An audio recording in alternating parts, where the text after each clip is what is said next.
Hi friends, today we're going to look at the question, am I a serial reader?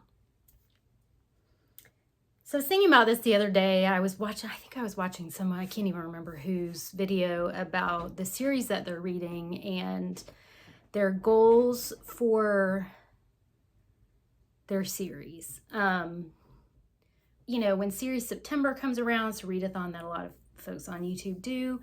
I think that, I don't have any series that I really read or that I pay attention to.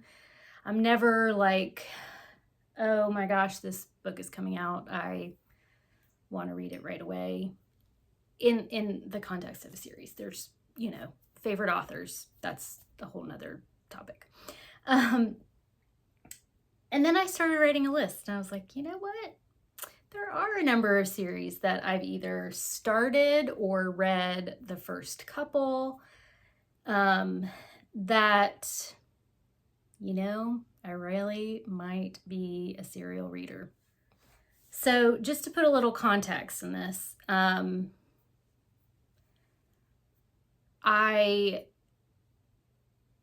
thinking about series, knowing that, so this is April, it's the beginning of April, and series September comes up in September. Maybe I could go over my series now, what I'm in the middle of, and then revisit when series September comes up, talk about where I'm at with my series and if I've made any progress. So, because, like I said, I started to make a list of the ones that I had on my shelf, and I was like, you know what, I have a few series that I'd like to get back to. So we'll talk about those. This is my Chronicles of Narnia series, and I am currently reading Prince Caspian, which is the fourth book by publication date. I've read The Magician's Nephew, which in my series is 1. This is by publication order, I think. I've read The Magician's Nephew. I've read The Lion, the Witch, and the Wardrobe. And I've read The Horse and His Boy. My favorites are Lion, Witch, and Wardrobe and The Horse and His Boy. I still need to read, and I don't know where Prince Caspian is. I think it's in my purse, actually. I still need to read The Voyage of the Dawn Treader.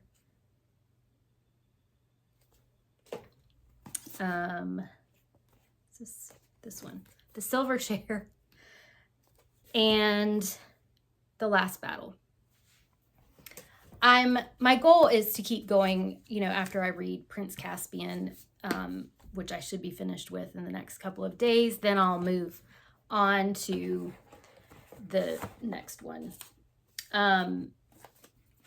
This one I actually didn't read when I was little. I don't know why. I mean, we read, reading was a big deal in my childhood.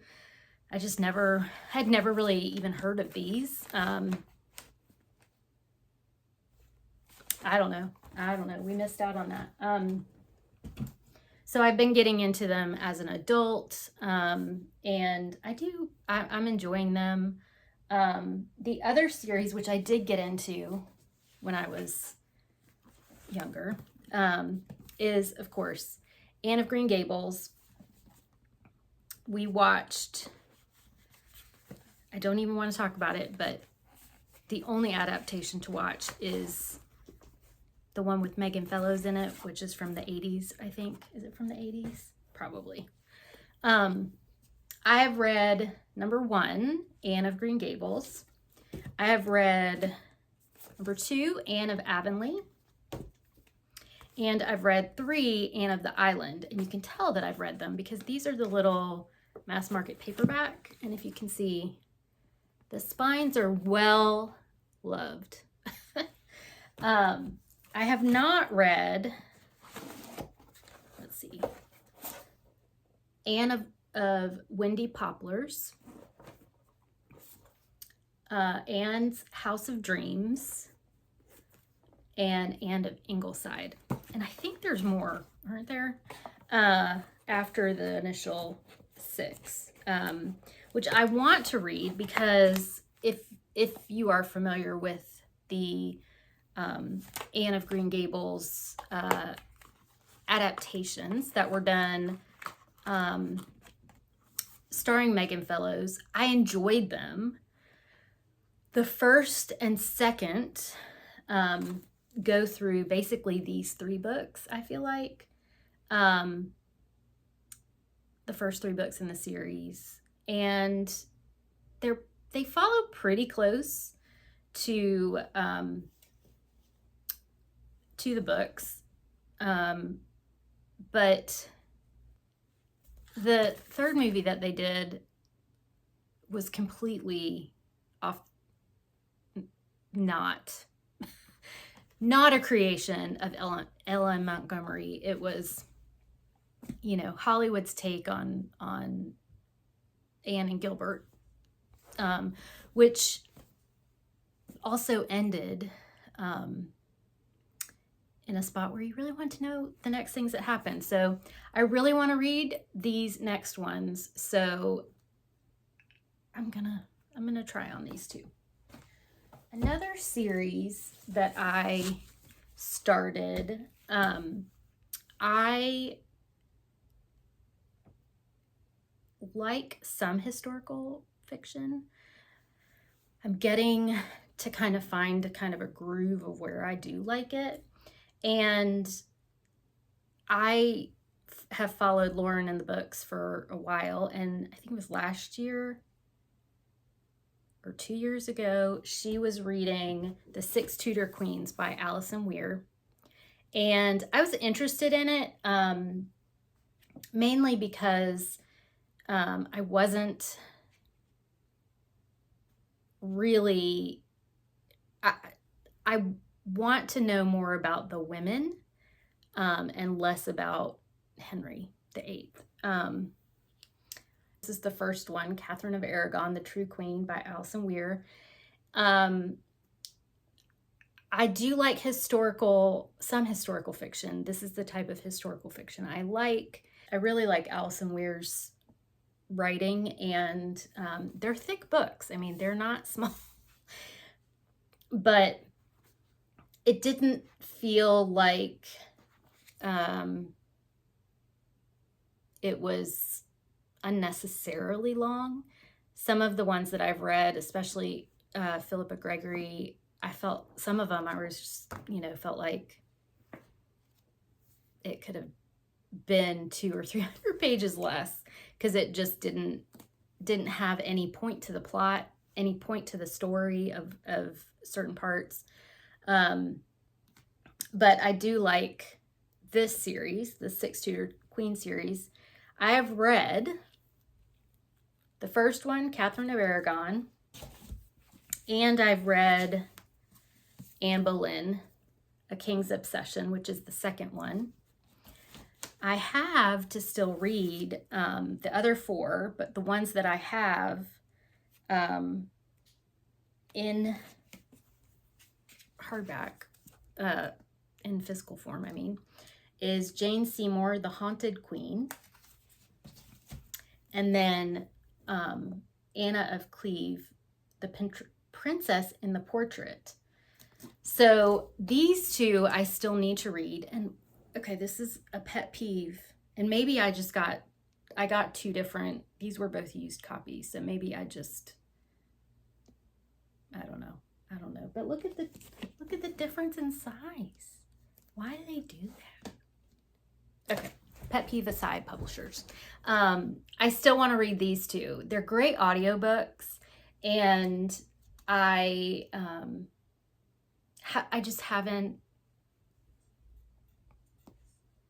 gone there, even though I want to. So, what am I waiting on? Another booktube recommended is The Silent House by Nell Pattison, this was recommended by Jen Campbell. This is an Own Voices sort of, it's a murder mystery, and Paige Northwood is a BSL interpreter, a British Sign Language interpreter, and some of the, like the victim and the victim's family are deaf, and so she's called in to interpret, and there's lots of connections to the story, to her and the crime. So this is book 1. I went ahead and bought books 2 and 3, and I can't remember which way they go. Which way do they go? Tell me. Yeah, this is the second one. I'm pretty sure this is the second one. Silent Night, where Paige Northwood, the sign language interpreter, is called in when a school for the deaf takes an overnight trip and some of the students go missing in a snowstorm. Sounds really interesting. And I did really like this, The Silent House. So that's book 2. The third book is The Silent Suspect. By the time sign language interpreter Paige Northwood arrives, flames have engulfed her client's home. Though Lucas is safe, his wife is still inside, but she was dead before the fire started. Again, sounds really cool, you know? So this is another series that I've read 1 book, and I'm really interested to read the next ones. This series is by local artist Karen Slaughter. She's local to Atlanta. So I got book 2, which is Girl Forgotten, from Book of the Month, without realizing it was book 2, because I just wasn't paying attention, I guess. So I then had to find pieces of her, which I really liked. And when you finish a thriller and I want to know what happens to the people next. So you have the next book, but you don't read it. You don't get to it. So I've had this since August 2022. I pretty much got this one right away when I got this, and haven't read it yet. So another series I want to get to.